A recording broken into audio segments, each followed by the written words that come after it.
What's up, everyone? Welcome to the video.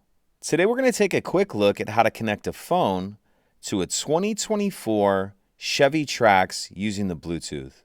After we're connected, we'll also take a look at how to enable the Apple CarPlay if you're using an iPhone. I'm going to be demonstrating this on an iPhone. Other phones will be similar though. The first thing I'm going to do is go into my phone's settings and open the Bluetooth menu and just make sure your Bluetooth is on. Now, taking a look at our center screen, there's several different ways to get to the screen where we need to be, but what I'm going to do is press the home button right here. And then from this screen, I'll click phone.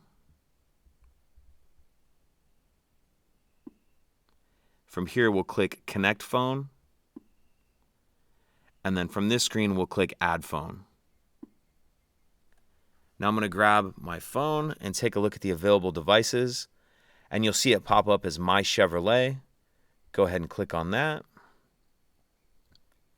And then we want to make sure that the PIN number on our phone matches the PIN number on our screen, which it does. So we'll click pair.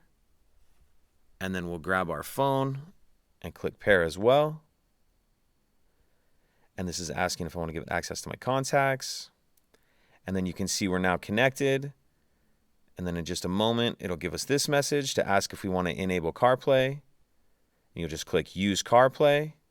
And then after you click Use CarPlay, you'll need to click Continue on your center screen. And that's it. Now we're connected. If you have any questions, please let me know. If you could take a second to like and subscribe, it helps us out, and I'd appreciate it. Thank you.